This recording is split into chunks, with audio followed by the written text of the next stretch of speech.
my plan for this build is electricity needs, but I want to have all this stuff all in here, set up, wired in, and ready to rock before I put the panels up on the roof. Let's get to this. So I'm up here, I just disconnected the power. So there's my lead here, and there's the parallel set of 100-watt panels there and there. Now we can go back in and disconnect the battery. My one lead acid battery is set up. I actually should put a voltmeter on there, but solar's not hooked up right now. We're at 12.7. That's where my 200 amp hour batteries are going to go, and then I'll have the inverter probably up in there somewhere on the back wall there. All my charging circuit will be on the board down in here so I can see everything, and it'll be all close to the battery. Everything will be under the bunk. Perfect setup. It just so happens that the batteries in these foam things fit perfectly between the wheel well inside the trailer, so I'm just going to leave them in there, and then we can wire them in parallel, and we're perfect. We're good to go then.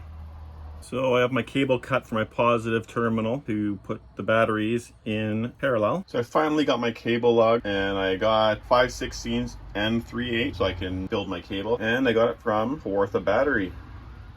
Great place. I looked everywhere for a long time. Spent half a day looking for parts. All electrical shop, Home Depot, Canadian Tire, all those places, and sure enough, I got directed to a little tiny business pretty close to my place too, and great prices. So I'll be going back there for more parts. Now let's build the cables. So the way you do this is get your cable crimper,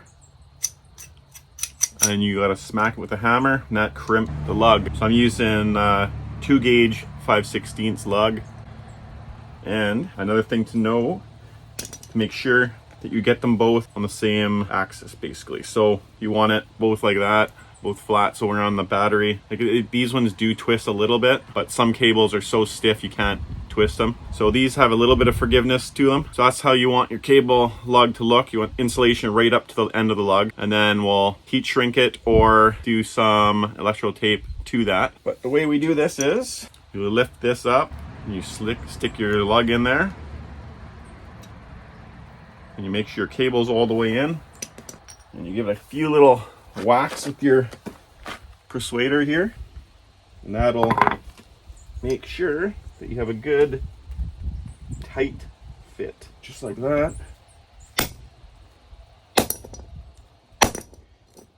And you'll hear a dead thud, like a thud after, and that's how you know it's done. And usually it gets mechanically bound to the crimper as well. So there's your crimped lug. So I could have cut a bit more off because our insulation's pulled back a bit, but that is mechanically locked in there now, like a cold weld. So that's a perfect joint right there. So now I'll just do the positive battery cable. There we go. So that one fits a lot better, a lot tighter of a fit. But like I said, we got to make sure that they're both the same orientation since these are going across the battery. Once again, we lift this up. There we go. And the spring kind of holds it. So we'll set it back down, get it positioned exactly perfect. We'll give her a few whacks. The first one you could feel there's no thud, it just kind of like squishes in. But then after a first or second hit, you feel that thud. No thud there. There. Total different sound. So that's not going anywhere now. That lug is permanently on this cable. There we go. Okay, there's our next connection. That's in there super good. That's not coming undone.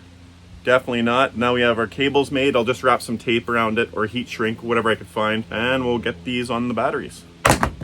Another thing before you hook your batteries up, just make sure the voltages are the same or very, very close, or else you'll mess the batteries up. 12.81, 12.81. So mine are the same. I can hook these up now in parallel. Or negative terminal, positive terminal to positive terminal. And we'll have to crank these down, or torque them, not crank them down. So let's hook the first one up here.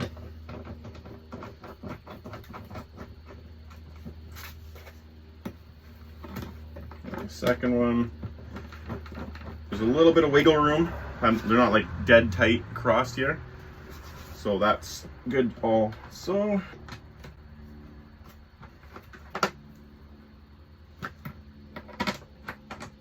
And you definitely don't want to short out the battery by hitting the negative terminal, because that would be bad.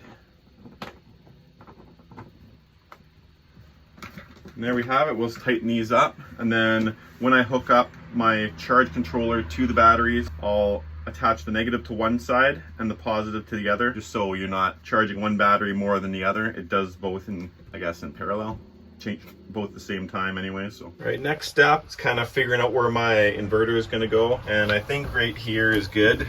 It's a good spot for it. It's really close to the battery, so my big heavy cables won't be going too far. And I have 10 inches here by 24 here, and that's where I'm going to put all my disconnects and charge controller, all that stuff. And then I'll probably run a monitor up on this counter here beside the thermostat, probably somewhere in here. I got the Renogy battery monitor basically, so we're just gonna monitor our solar in and power out. So now I have to cut a board, 10 by 24 piece of plywood that'll fit in here, that I can screw down and mount all my hardware to, so I don't have to do all the work in here. I can kind of build it out of here where there's more room to work. I had plywood, but I don't want to wreck a whole full sheet, so I had tons of this chipboard lying around here from another project, and I'm just drawing a line. So that's 10-inch line there, and 24 is right about just on the other side of this black line. So we'll use the skill saw and we'll cut that.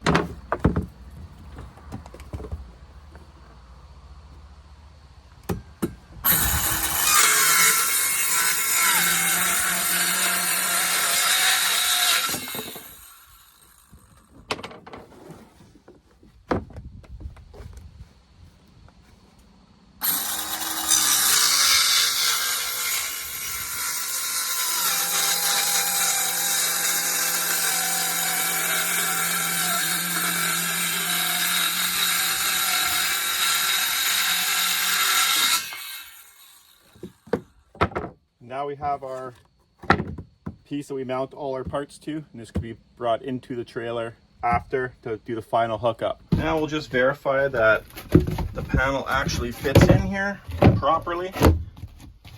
Lots of clearance, everything fits. So now we can start designing and planning out our circuits and all that on here. So now I'm gonna find a place to install my battery monitor. Looks like I'm gonna put it right here on this shitty panel I built. So I'll cut this out and then we'll pop it in there. So I use this little Ryobi oscillating tool, and we got through even though there was a little support piece there I didn't look at. So we'll mount that battery monitor in the wall now. We'll take the 6-meter cable out, plug one into the back of the monitor, and then the rest I'm just going to leave back in here for now. So we'll just pull this through, only goes one way, plug that into the monitor, and then we just pop the monitor in the hole we made, like so. It seems like it's gonna stay there. Good stuff.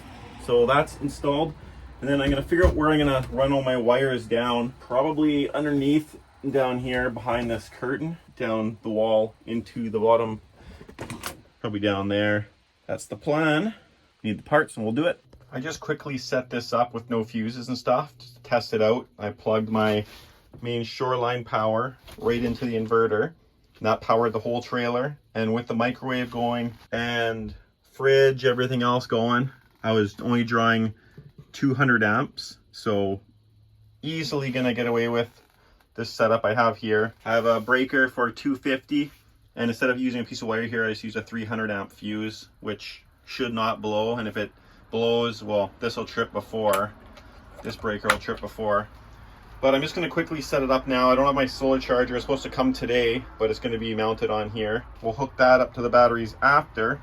But for now, I'm just going to get the battery bank side hooked up to power, and I'll show you how it goes. Okay, so I have the inverter over here with my landline, Shoreline, connected right there. The inverter is off, but shows exactly what's happening right now. So that's just the wattage that this thing's using.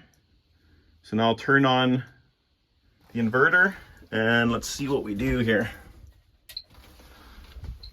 So now the whole trailer is powered on AC. I didn't turn the battery on. So there we go. That's just with the fridge going. Microwave isn't going, so we're drawing about 17 amps from the batteries. And this number here tells you how many hours I can go like this. So basically I can go a good 12 hours just running off the battery bank itself. And if I fire up the microwave quick, let's see. I'll just put 5 seconds on it.